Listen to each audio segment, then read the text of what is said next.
ಏನೆಲ್ಲ ರಾಜಕೀಯ ವಿದ್ಯಮಾನಗಳಾಯಿತು ಅಂತ ನೋಡೋಣ ಇವತ್ತಿನ ಚುನಾವಣಾ ಚದುರಂಗದಲ್ಲಿ. ದಾವಣಗೆರೆಯ ಶಾಮನೂರು ಶಿವಶಂಕರಪ್ಪ ಮತ್ತು ಪುತ್ರ ಮಲ್ಲಿಕಾರ್ಜುನ್ ಮೇಲೆ ಎಫ್ಐಆರ್ ಆಗಿದೆ. ನೀತಿ ಸಂಹಿತೆ ಜಾರಿಯಾಗಿದ್ರೂ ಮತದಾರರಿಗೆ ಆಮಿಷವೊಡ್ಡಿ ಗಿಫ್ಟ್ ಹಂಚುತ್ತಾ ಇದ್ದ ಆರೋಪದಡಿ ಎಫ್ಐಆರ್ ದಾಖಲಾಗಿದೆ. ಎಸ್ಎಸ್ಎಂ ಅಭಿಮಾನಿ ಬಳಗದ ಹೆಸರಿನಲ್ಲಿ ಜನರಿಗೆ ಗಿಫ್ಟ್ ಹಂಚುತ್ತಿದ್ದಾಗ ಕೆಟಿಜೆ ನಗರ ಪೊಲೀಸರು ದಾಳಿ ಮಾಡಿ ಗಿಫ್ಟ್ಗಳನ್ನು ಸೀಸ್ ಮಾಡಿದ್ರು.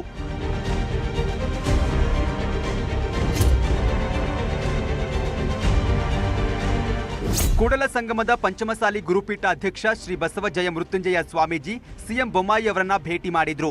ಅಭಿನಂದನೆ ಸಲ್ಲಿಸೋ ಜೊತೆಗೆ ಪಂಚಮಸಾಲಿಗಳಿಗೆ ಹೆಚ್ಚು ಟಿಕೆಟ್ ನೀಡಲು ಮನವಿ ಮಾಡಿದ್ರಂತೆ. ಇದೇ ವೇಳೆ ಮೀಸಲಾತಿ ಒಪ್ಪಿಕೊಳ್ಳಲು ಸಿಎಂ ಹೆದರಿಸಿದ್ರು, ಫೋನ್ ಮಾಡಿದ್ರು ಅಂದಿದ್ದ ಡಿಕೆಶಿ ಮಾತು ಸತ್ಯಕ್ಕೆ ದೂರವಾಗಿದೆ ಅಂದ್ರು. ಎಲ್ಲ ಸತ್ಯಕ್ಕೆ ದೂರವಾಗಿರ್ತಕ್ಕಂಥದ್ದು ಸರ್ಕಾರದ ನಿರ್ಧಾರಗಳು. ಹಾಗಾಗಿ ಅವರಿಗೆಲ್ಲ ಇಡಬ್ಲ್ಯೂಎಸ್ ಅವಕಾಶ ಕೊಟ್ಟಿದೆ. ಚುನಾವಣೆ ಘೋಷಣೆ ಬಳಿಕ ರಾಜ್ಯದಲ್ಲಿ ಅಕ್ರಮ ಹಣ ಸಾಗಾಟ ಹೆಚ್ಚಾಗ್ತಿದೆ. ದಾಖಲಾತಿ ಇಲ್ಲದೆ ಸಾಗಿಸ್ತಾ ಇದ್ದ 70 ಲಕ್ಷ ಹಣವನ್ನ ಬೆಳಗಾವಿಯ ಕಾಗವಾಡದಲ್ಲಿ ಜಪ್ತಿ ಮಾಡಲಾಗಿದೆ. ಇಬ್ಬರನ್ನ ವಶಕ್ಕೆ ಪಡೆಯಲಾಗಿದೆ.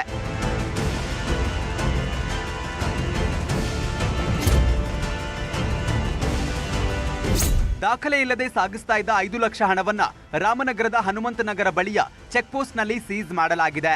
ಕೋಲೂರು ಚೆಕ್ಪೋಸ್ಟ್ನಲ್ಲಿ ದಾಖಲೆ ಇಲ್ಲದೆ 975 ಅಕ್ಕಿ ಮೂಟೆಯನ್ನ ಪೊಲೀಸರು ವಶಕ್ಕೆ ಪಡೆದಿದ್ದಾರೆ.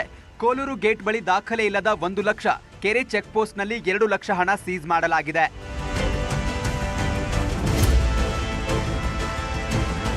Modi mask, 100 T shirt, 1000 badge, 120 speakers, 80 ಶಾಲ್ಗಳು, ಬಿಜೆಪಿ ಭರವಸೆಯ 420 ಸ್ಪೀಕರ್ಗಳನ್ನು ಹಂಚಲು ಇಟ್ಟಿದ್ರು. ಗದಗದ ಮುಂಡರಗಿ ಪೊಲೀಸರು ದಾಳಿ ಮಾಡಿ ಎಲ್ಲವನ್ನ ಸೀಸ್ ಮಾಡಿದ್ರು.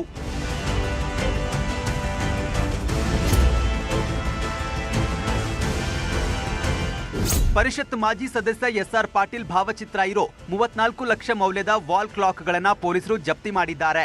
ಬಾಗಲಕೋಟೆ ಎಪಿಎಂಸಿ ಕ್ರಾಸ್ ಬಳಿ 2 ಲಾರಿಗಳಲ್ಲಿ 810 ಬಾಕ್ಸ್ ವಶಕ್ಕೆ ಪಡೆದ್ರು.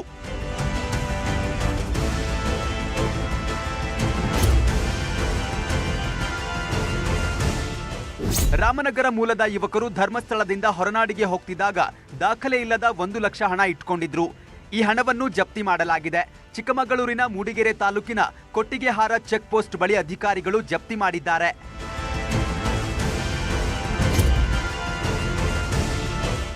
ಮಂಗಳೂರು ಪೊಲೀಸರು ದಾಖಲೆ ಇಲ್ಲದೆ ಸಾಗಿಸ್ತಾ ಇದ್ದ 10 ಲಕ್ಷ ಹಣವನ್ನ ಸೀಸ್ ಮಾಡಿದ್ದಾರೆ.